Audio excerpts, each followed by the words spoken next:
ꯇꯨꯝ ꯍꯧꯒꯠꯂꯛꯄꯗ ꯌꯨꯝꯒ ꯊꯣꯛꯂꯛꯄꯅꯤ ꯇꯔꯥ ꯐꯣꯟꯗ ꯃꯅꯝ ꯅꯝ ꯌꯥꯔꯅꯤ ꯔꯣꯁꯁꯦ ꯂꯦꯛꯊꯣꯔꯛꯑꯕ ꯀꯃꯥꯏꯅ ꯆꯥꯏ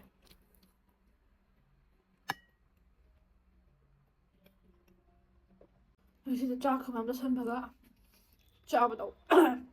ꯆꯥꯕꯗ ꯋꯥꯔꯦ ꯅꯣꯏ ꯉꯝꯖꯕ꯭ꯔꯕ ꯆꯥꯕꯗ ꯋꯥꯔꯦ ꯍꯥꯏꯁꯦ ꯀꯦꯞꯁꯨꯜ ꯍꯥꯏꯗꯤ ꯀꯦꯞꯁꯨꯜ ꯑꯗꯨꯃꯥꯏꯅ ꯆꯥꯗꯧꯅꯦ ꯒꯨꯂꯤꯗꯧꯅ ꯂꯣꯏꯔꯦ ꯍꯧꯛ ꯆꯥꯕ ꯂꯣꯏꯔꯦ ꯑꯩ ꯊꯔꯣꯏꯁꯦ ꯀꯣꯝꯄꯥꯛ ꯑꯃ ꯆꯨꯞꯄꯁꯨ ꯉꯝꯅꯤ ꯆꯤꯡꯁꯦ ꯆꯥꯎꯊꯣꯛꯀꯦ ꯃꯣꯔꯣꯛꯀ ꯁꯥ ꯂꯥꯎꯅ ꯆꯥꯕꯖꯥꯅꯤꯉꯦ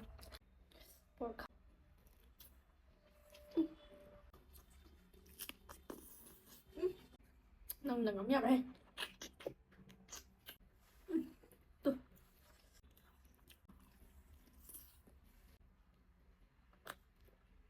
ꯀꯃꯥꯏꯅ ꯆꯠꯇꯣꯏꯅꯣ ꯁꯤꯕ ꯐꯔꯝꯃꯅꯤ ꯌꯥꯎꯔꯝꯗ꯭ꯔꯦ ꯌꯥꯎꯔꯝꯃꯣ ꯍꯥꯏꯅ ꯁꯤꯗꯤ ꯑꯅꯤ ꯂꯣꯟ ꯂꯩꯔꯝꯃꯦ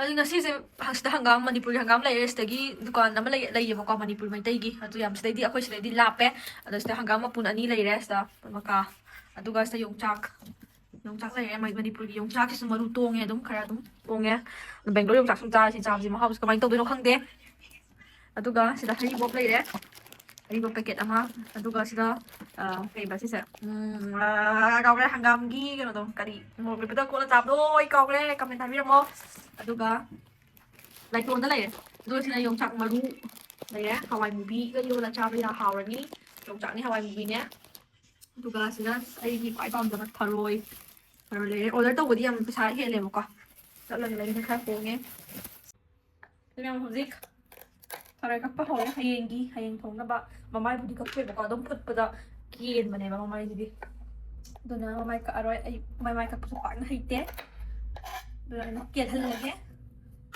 ꯂꯩꯔꯦ ꯊꯔꯣꯏꯁꯦ ꯑꯩꯗꯤ ꯍꯧꯖꯤꯛꯇ ꯑꯃꯨꯛ ꯆꯥꯅꯤꯡꯉꯝꯃꯦ ꯁꯨꯡꯇꯧ ꯇꯧꯗꯕꯅꯤ ꯊꯕꯛ ꯁꯨꯡꯇꯧ ꯇꯧꯗꯕꯁꯦ ꯌꯨꯝꯗꯗꯤ ꯆꯥꯕ ꯈꯛꯇꯪ ꯐꯖꯔꯦ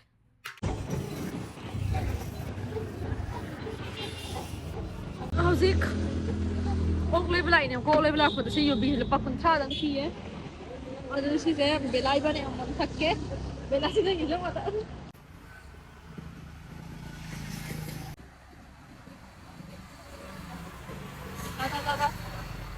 ꯑꯌꯤꯡꯒ ꯂꯥꯎꯔꯒ ꯅꯨꯡꯉꯥꯏꯕ꯭ꯔꯥ चक्की रुपीस का है मॉल तो ज्यादा है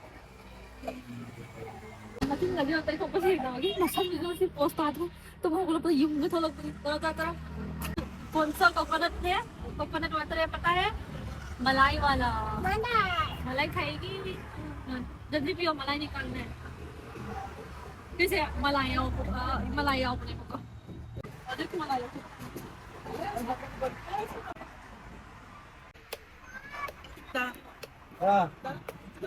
ना निया sini ना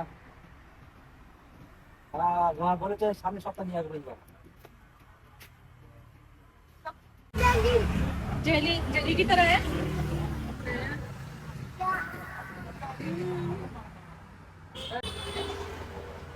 वाह कैसा है बहुत अच्छा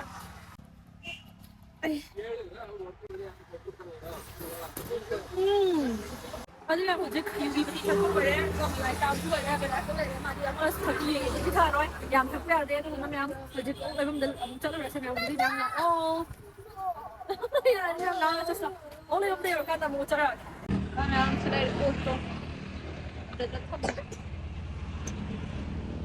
आपू लेके आपू ब्रेकफास्ट तो तकी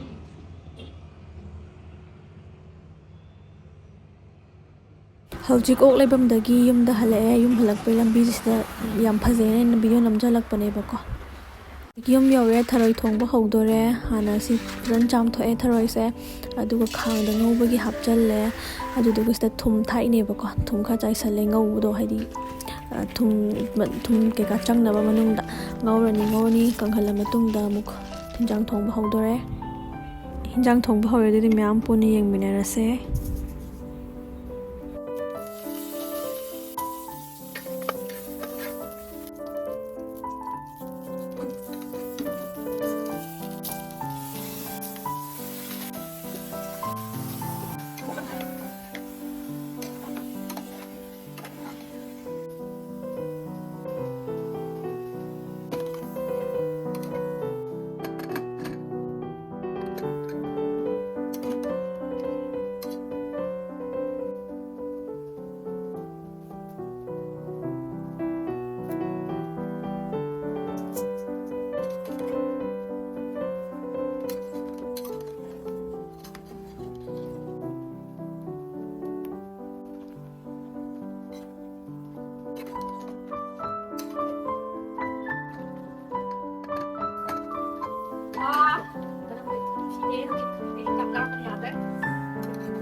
ꯅꯨꯡꯁꯤꯔꯕ ꯏꯆꯤꯜ ꯃꯌꯥꯝ ꯇꯥꯗꯤ ꯍꯧꯖꯤꯛꯁꯦ ꯁꯤꯗ ꯄꯣꯔꯛ ꯊꯣꯡꯕ ꯂꯩꯔꯦ ꯊꯔꯣꯏꯒ ꯑꯗꯨꯒ ꯁꯤꯗ ꯌꯣꯡꯆꯥꯛ ꯃꯔꯨ ꯀꯥꯏ ꯆꯠꯈ꯭ꯔꯦ ꯌꯣꯡꯆꯥꯛ ꯃꯔꯨꯗꯨꯕꯣ ꯌꯣꯡꯆꯥꯛ ꯃꯔꯨꯕꯨ ꯌꯥꯎꯗ꯭ꯔꯕꯣ ꯇꯣꯏꯔꯕꯣ ꯁꯤꯗ ꯌꯣꯡꯆꯥꯛꯀ ꯍꯋꯥꯏ ꯃꯨꯕꯤꯒ ꯑꯂꯨꯒ ꯇꯧꯔꯒ ꯏꯔꯣꯝꯕ ꯑꯗꯨꯒ ꯁꯤꯗ ꯀꯣꯠꯅꯕ ꯈꯔ ꯂꯩꯔꯦ ꯇꯦꯡꯅꯧ ꯇꯤꯜꯍꯧ ꯑꯗꯨꯒ ꯆꯅꯝ ꯑꯃꯅꯤꯒ ꯑꯗꯨ ꯃꯌꯥꯝ ꯍꯧꯖꯤꯛ ꯆꯥꯕ ꯍꯧꯖꯔꯛꯑꯒꯦ ꯆꯥꯛ ꯂꯥꯝꯕ ꯌꯥꯗ꯭ꯔꯅ ꯇꯤꯟꯕꯨ ꯆꯨꯝꯃꯦ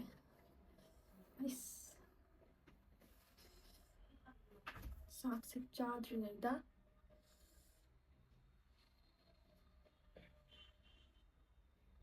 ꯄꯣꯔꯛ ꯈꯥꯅ ꯆꯤꯛꯀꯦ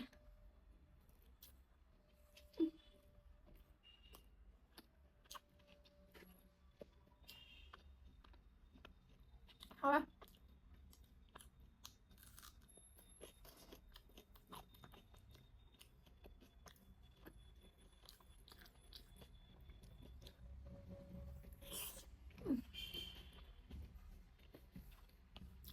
ꯄꯣꯛꯇ ꯉꯁꯤꯃꯨꯛ ꯍꯥꯎꯕ ꯂꯩꯇꯦ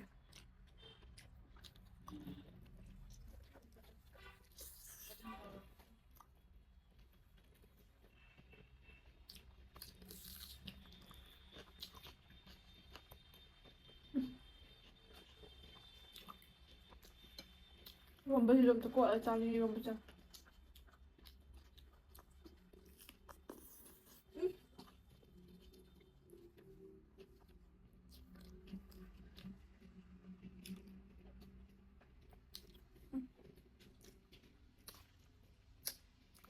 말아요.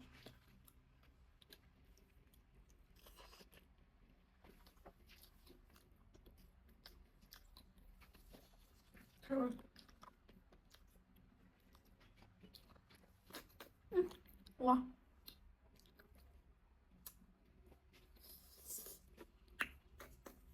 마마이 끝도네. 좀 듣기에 좀 한. 너무 미안해.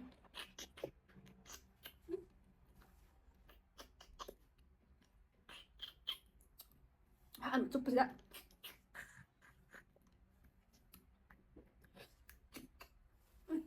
또. 타로. 싹 가운데라게. 알루 넣을게 봐.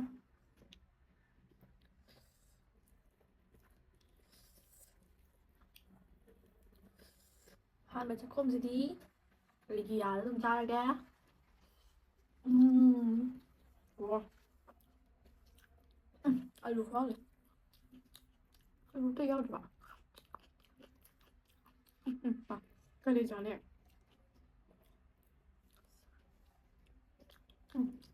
khó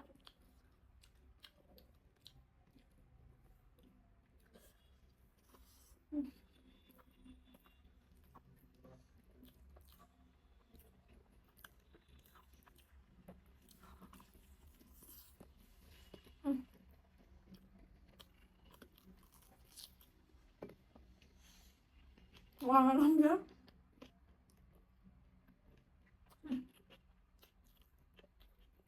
chắc lắm luôn rồi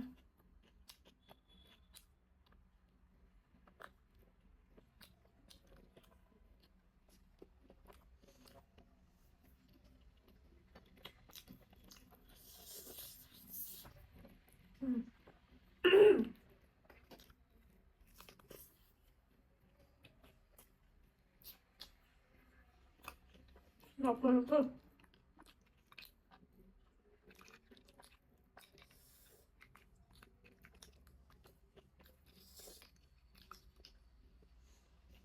mà nắp lọp sao lên xin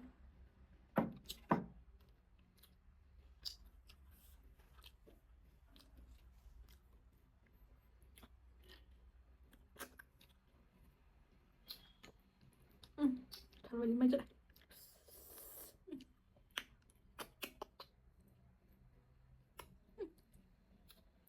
Mama dyan ngoài kìa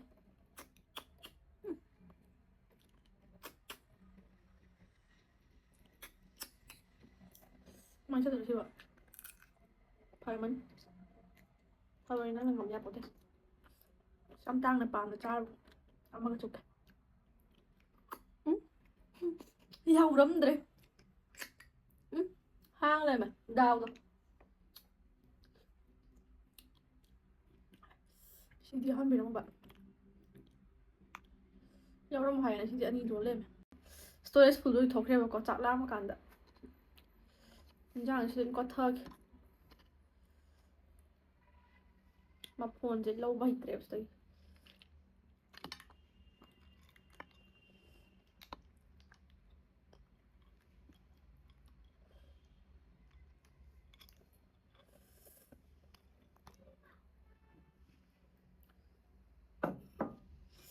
Nice.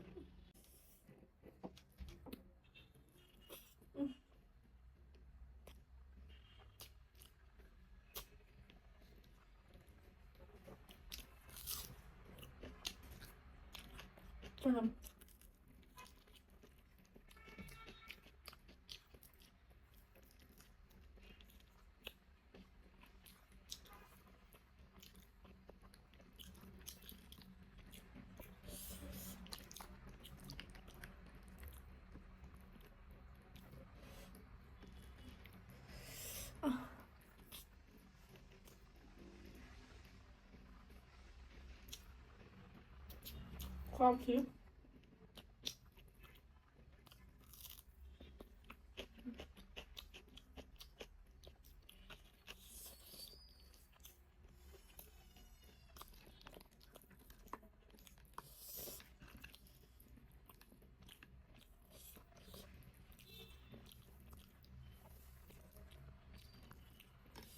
Kiên nè lầm đi đã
ꯊꯔꯣꯏ ꯃꯊꯨꯟꯁꯦ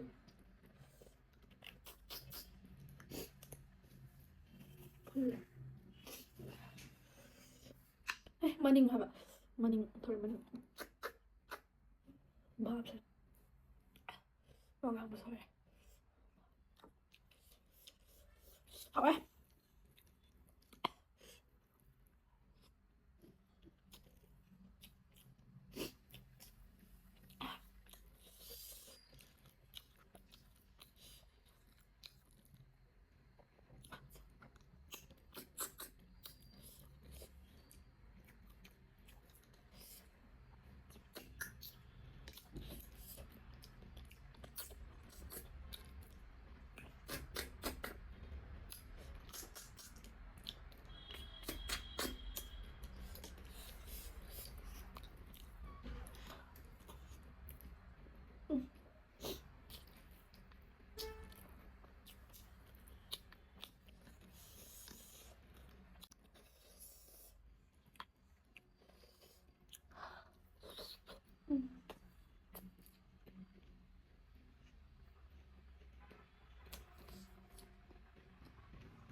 하거든.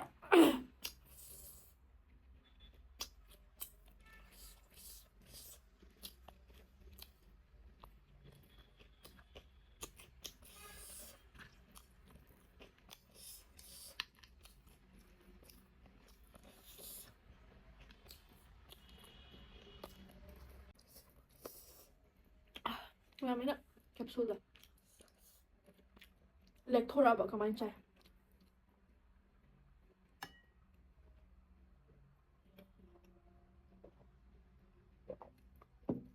뽐내가 삐어.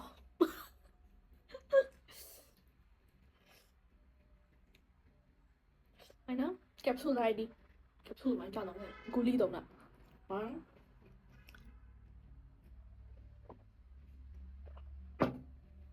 Lồi. Hút cho ba lồi. Hay cho nó làm sai quậy, sai.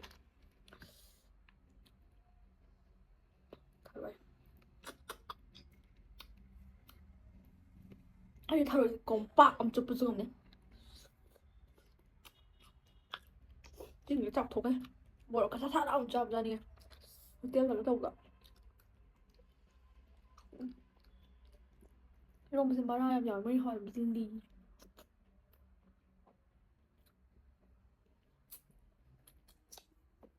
vậy baru cái tròn thôi.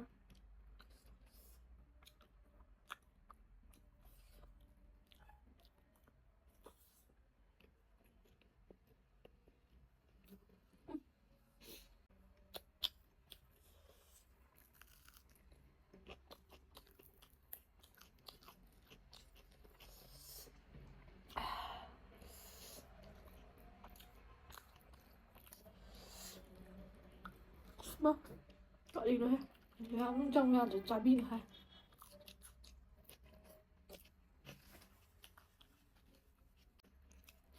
Thay đổi sắc. Lùi vì đâu vào gì.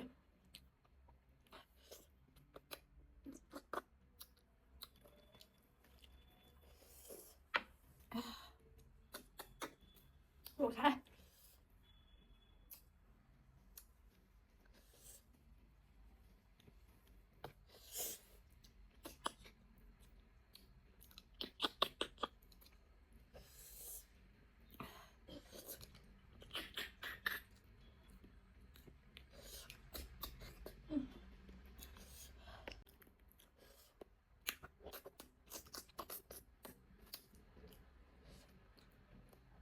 Nè, thật ra là bún là chai gì mà thế tập masala gì vậy?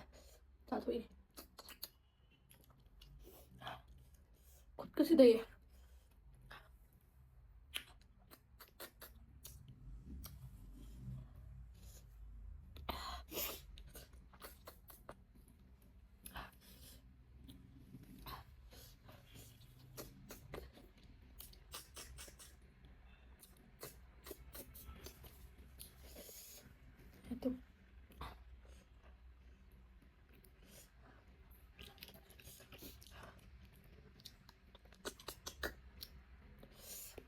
Thôi bây giờ nóng máy pin lịch thình đâm.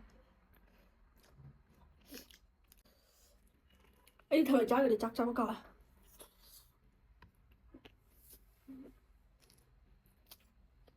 ꯃꯃꯥ ꯌꯥꯝ ꯌꯥꯎꯋꯦ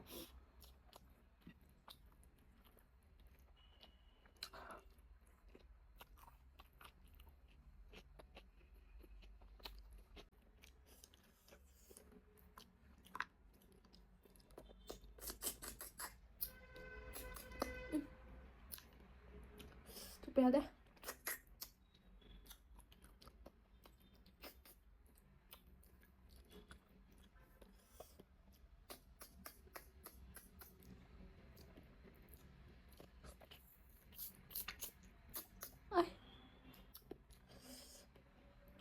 khadang mà sao lại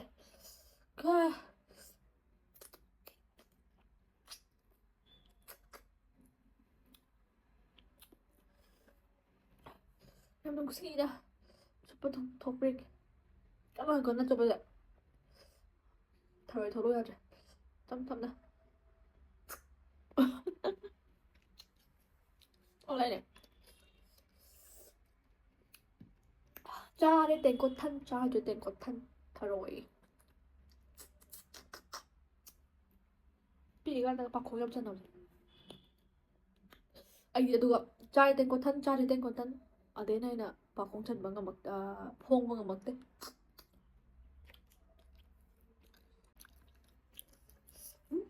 bé thời chụp hay gạ ngày vui thóc hiểu không mà bây giờ làm gì ăn rồi nó sẽ đi một thời chụp hay máy chụp đi không bạn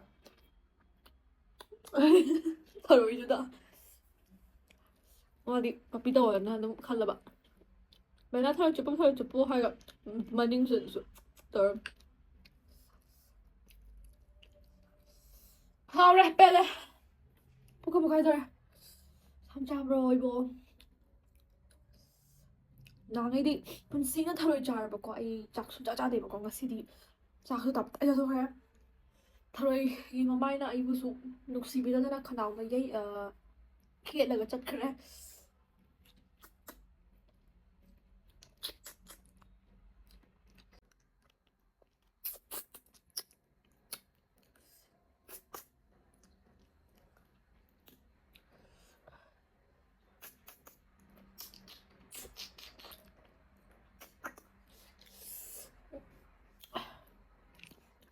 그래서 나 탐막이 아직 그당이 안 보면 그 사이에 말하오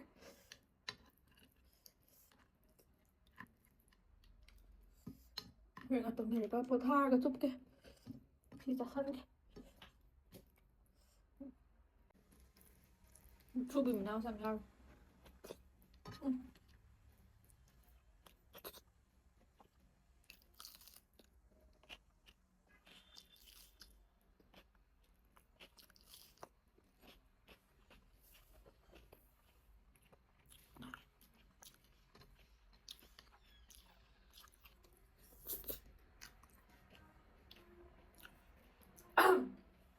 잘 좁버딩 한번 해볼까 진짜 쫙 그만둬 선배가 짜보다 짜보다 와리